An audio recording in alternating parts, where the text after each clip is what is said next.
Before the sickness came, their home was alive.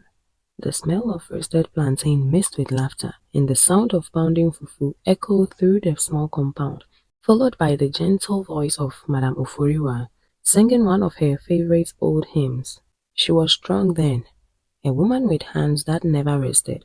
She sold vegetables at the market, woke before dawn, cooked for her children, and made sure every corner of the house smelled clean. Her three daughters, Doreen, Mabel, and Naomi, were her pride. Doreen was the eldest. Even as a child, she was different, quiet, observant, and always calculating. She loved numbers the way other girls loved dolls. At age 10, she could tell how much her mother would make in a week just by looking at the baskets of tomatoes. Ma, she'd say with a tiny voice, holding a piece of paper and a pencil. If you sell this at 2 cedis a cap and you have 50 caps, that's 100 cedis. Her mother would laugh, wiping her hands on the cloth. Hey, Doreen, you and your counting. One day, you'll count money for big people. Those were happy days. Days of full plates, evening stories, and dancing in the yard when the rain came. But joy doesn't last forever. It started one rainy season. Oforiwa began coughing. Just small coughs at first. Then came the fever, then weakness. One morning, she couldn't get up from bed. Her arms trembled. The once lively woman who sang in the mornings now stared silently at the ceiling fighting for breath. Doctors said it was her lungs. Medicine could help, but it was expensive. Doreen was only 16. Her father had died years before. Suddenly, everything fell on her shoulders.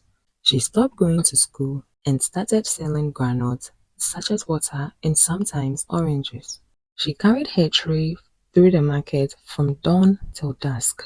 When people saw her, they would whisper, "That's Oforiwa's daughter, such a hard-working girl." But behind the strength was a heart that carried too much. Doreen began her habit of calculating everything. At night, when others slept, she sat on the wooden stool with her small notebook and an old calculator. The light from the kerosene lamp flickered as she pressed the buttons and scribbled numbers. She calculated what her mother's medicine would cost. She calculated her sister's school fees. She calculated how much she'd need for food, rent, soap, and water. Her notebook was full of columns and figures written in neat handwriting.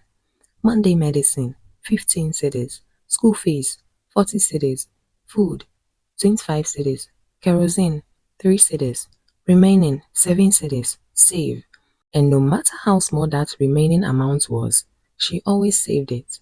Her sisters teased her sometimes. "Sister Doll," said little Naomi one evening, "why are you always pressing that calculator? You even calculate before buying plantain." Doreen smiled faintly, because every coin matters. One day, all this counting will make sense. Months turned into years. Her mother's sickness lingered. The house grew quieter. Doreen became the backbone of the family. She sewed, cooked, fetched water, bathed her mother, and paid Mabel and Naomi's fees. But she never spent on herself. If her slippers broke, she tied them with a rope. If her dress tear, she stitched them herself. Her hair was always covered with a scarf because she wouldn't pay for the salon braids. When her mother told her, "Doreen, buy something for yourself, at least slippers," she'd reply, "Ma, not now. I'll buy when I've saved enough. We need a better life first." Doreen's dream was simple: to save enough money to start a small business, maybe a provision shop, maybe a tailoring shop. She wanted to make sure that her mother's medicine wouldn't be bought late again, so she worked harder. She carried loads for people at the market after selling her groundnuts. She helped traders record their sales. They liked her handwriting and her brain for numbers. At the end of every week, she would sit under the mango tree behind their house and count her savings carefully, adding them up with her calculator. "Cities don't grow on trees," she would whisper, "but one day they would build a house for us." Her mother smiled weakly whenever she saw her daughter with that notebook. "My daughter, you are a blessing." But the sickness didn't get better. It grew worse. Medicine became more expensive. Food became scarce. Sometimes, Doreen would go hungry so her sister could eat. She never told them. Mabel, who was now in senior high, often cried secretly. Our sister works too hard, she would say to Naomi. She deserves better. But Doreen never complained. She just kept calculating, saving, and planning.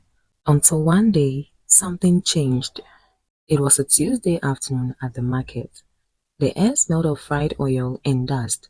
Doreen was arranging her goods when she overheard two women talking. They were discussing a training program. A big company in Accra was offering scholarships and startup capital for young women in small business. Hey, they said if you qualify, they will give you 5,000 cedis to start your own shop, one woman said. Doreen's heart skipped a beat. 5,000? That was more than she'd ever dreamed of. She listened carefully and asked for details. The registration was next week in town, and applicants had to show proof of their business and savings record. She had both. That night, she told her mother, Ma, this is the chance I've been waiting for. If I get this, I can open a real shop and take care of everyone. Her mother smiled weakly. Then go, my daughter. You deserve good things. Doreen nodded, clutching her notebook close. I'll prepare everything. I just need to calculate how much I'll need for transport and registration. Of course, she calculated. For days, she prepared her documents, her savings record, and her plans. She even ironed her only good dress, though it had faded from washing. Her savings, carefully hidden in the small metal box under her bed, was ready. It was everything she owned. That night, before the trip, she stayed up calculating one last time, her calculator clicking in the quiet room. If I spend 10 on transport, 5 on food, and maybe 20 for registration, I'll still have enough left. I'll be fine. She smiled, feeling hopeful for the first time in years. The next morning, she woke up early, took her box and counted her money one last time. Then she placed it inside her bag and set off for the bus station. The road was crowded. She pushed through, holding her bag tightly to her chest. She reached the station and paid for her seat. When she finally sat down in the bus, she felt relief wash over her. Then she heard someone shout, Please, everyone, check your bags. There are pickpockets around. Her heart stopped. She grabbed her bag. The zip was open. Her box was gone. Her money, all her years of savings, every sacrifice, every coin she had counted, gone. Her hands shook violently. No, no, no, no, she cried, tears welling up as people turned to look at her. She got off the bus, searching, asking everyone, running between stalls, but it was gone. All of it. That day, Doreen sat on the roadside with her calculator and notebook in her lap, crying until her voice was hoarse. She pressed buttons on the calculator even as her tears fell on it, whispering, 5 years of saving, 0. 5 years of pain, 0. When she returned home, her mother saw her face and understood without words. Doreen dropped to her knees. Ma, I've lost everything. Her mother, frail and weak, pulled her close. Money can return, my child, but you don't lose yourself. But Doreen couldn't hear. Her world was empty. Weeks passed. She stopped calculating. She stopped going to the market. Her sisters watched helplessly as she sat by the window each day, staring into space, her notebook untouched. Her mother's condition worsened. One night, before she passed, she whispered, Doreen, remember this. Saving is wisdom, but living is grace. Don't count your life away. Those were her last words. After the funeral, something changed in Doreen. She picked up her notebook again, not to calculate money, but to write a message at the top of a new page. Numbers can measure money, but they can't measure joy. She began to live differently. She still worked, helped traders, taught school children basic math, and slowly rebuilt herself. But she also laughed again. She bought a new dress, her first in years. She took her sisters to the park and bought them ice cream. And every time she saw her old calculator, she smiled sadly because she now understood. The house was too quiet now. It had been 3 months since Madame Ofuriwa was laid to rest. Her laughter, her gentle songs, her soft prayers in the morning, all of it had gone silent. Only the walls remembered. Doreen still woke up before dawn out of habit, but there was no longer a mother to cook for, no longer a medicine reminder to calculate. She would sit at the small wooden table, staring at her calculator and notebook, the two things that had once given her a purpose, but now they reminded her of all she had lost. Sometimes she pressed the buttons idly, the faint beep echoing through the room. 7 plus 5 equals 12, she would whisper. But it doesn't matter. Her sisters, Mabel and Naomi, were the only reason she still moved through the day. Mabel had grown into a responsible young woman, kind and determined like her sister. Naomi, though younger, had begun to understand the weight of the world, the kind that made Doreen's eyes so tired. They both wanted to help. Sister doll, Mabel said one evening, sitting beside her sister. You've done enough. Let us work too. Let's rebuild together. Doreen shook her head slowly. You are both still in school. I won't let you drop out like I did. Naomi whispered. You are breaking down. We can see it. Doreen looked at them with a faint smile. I've been breaking for years. I'll manage.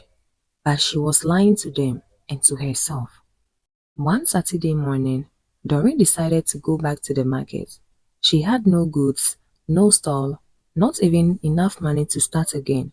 But she went anyways, just to walk through the place that had once felt like home. Familiar faces greeted her, some with pity, others with surprise. Doreen, hey, long time. We heard what happened. Sorry, my dear. She smiled weakly and nodded, pretending she was fine. At one corner, she saw a woman arranging neatly sewn bags and dresses on a table. The woman was her old friend, Ajwa, who used to sell next to her years ago. Hey, Doreen, Ajwa called out with joy. It's been ages. Come and see my new shop. Doreen walked over, her eyes scanning the beautiful hand-sewn bags and colorful dresses. You made all these? Ajwa grinned. Yes, so I learned sewing 2 years ago. Doreen smiled, though something in her chest tightened. Sewing. She had once dreamt of that too. Do you remember? Ajwa continued. You used to say you'd buy a machine one day. Doreen looked away. I remember. Ajwa placed a gentle hand on her shoulder. Then don't stop dreaming, my sister. Then don't stop dreaming, my sister. Start small again. You have the gift. I know you do. That night, Doreen couldn't sleep. She sat in bed, staring at the wall, hearing her mother's voice echo in her mind. Saving is wisdom, but living is grace. Maybe, she thought, this was her chance to start living, not just surviving. The next day, she took a bold step. She opened her drawer, took out the broken calculator and placed it beside her notebook. Then she whispered, From today, I'll count differently. I'll count my blessings. With Ajwa's encouragement, Doreen began learning how to sew. At first, she felt clumsy. The fabric slipped through her fingers, the thread tangled, the needle pricked her skin. But she kept going. Every stitch became a prayer. Every mistake became a lesson. She started small, repairing torn clothes for neighbors. She charged little. She charged little. Sometimes only a CD or two. People laughed at her tiny table and second-hand machine, but she didn't care. Each night, she still opened her notebook, but instead of calculation of money, she wrote notes like, Today, I made a customer smile. Today, I learned to sew a zip. Her sisters noticed the change. Mabel said one evening, Sister Doll, you are smiling again. It's been so long. And Doreen replied softly, Because now I'm counting differently. Months passed. Her small sewing work began to grow. More people came and her reputation spread, not just for her neat stitches, but for her honesty and kindness. Sometimes she'd see her reflection in the mirror and almost not recognize herself. She looked peaceful. One afternoon, a woman approached her shop. She was well dressed, confident, and with a calm smile. You are Doreen, right? Yes, madam. I've heard about your sewing. I own a tailoring workshop in the city. I'm looking for hardworking women to train for advanced work. Are you interested? Doreen froze. The same kind of opportunity she had once lost had found her again. That night, she sat with her sisters under the moonlight. Do you think I should go? She asked. Mabel and Naomi both nodded. Yes, Sister Doll, you've sacrificed everything for us. Go. This time, it's your turn. Tears filled her eyes as she smiled. I'll go, but not for me alone, for all of us. When Doreen got to the city for the training, she carried only one bag, her notebook and a new calculator. But this calculator wasn't for fear. She learned quickly. Her teachers admired her skills, her patience, and her precision. Soon, she was promoted to assist in managing the workshop. Her experience with numbers made her perfect for calculating fabric costs and managing accounts. And just like that, the girl who once counted coins under a flickering lamp was now managing books and designs for a fashion company. A year later, Doreen returned to her town. She came back confident, her head held high, and a small sewing machine of her own strapped to her back. Her sisters screamed and hugged her when she arrived. Sister Doll, you did it! They helped her set up a new shop, a real one this time, painted bright blue with a small sign that read, Doreen's Design, where dreams are stitched. Every day, she worked with joy, teaching Mabel and Naomi how to sew. Her shop became a place of laughter, music, and soft humming, just like her mother's home had once been. One afternoon, while balancing her accounts, Mabel teased, Sister Doll, you still calculate too much. Doreen laughed, pressing the buttons on her new calculator. Yes, but now I calculate smiles too. Years later, Doreen's business grew beyond her imagination. She employed women from her community, single mothers, school dropouts, and widows. She taught them sewing and financial discipline. When she spoke to them, she always began with the same story. Once, I thought life was about saving every coin. I was wrong. Life is about balance, working hard, saving wisely, but also living fully. Because one day, all the coins in the world won't buy back the moments you missed. Her words touched hearts. Her name became known not just as a tailor, but as a woman of wisdom.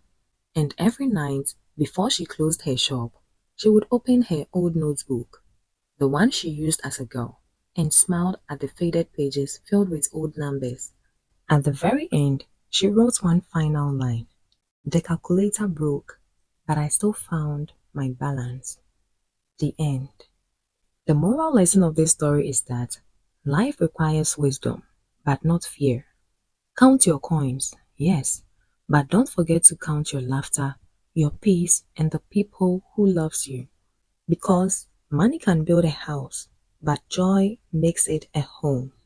Thank you for watching my video to the end. If you enjoyed this story, don't forget to like, comment, and subscribe to my channel for more African tales. Until next time, may your path be blessed.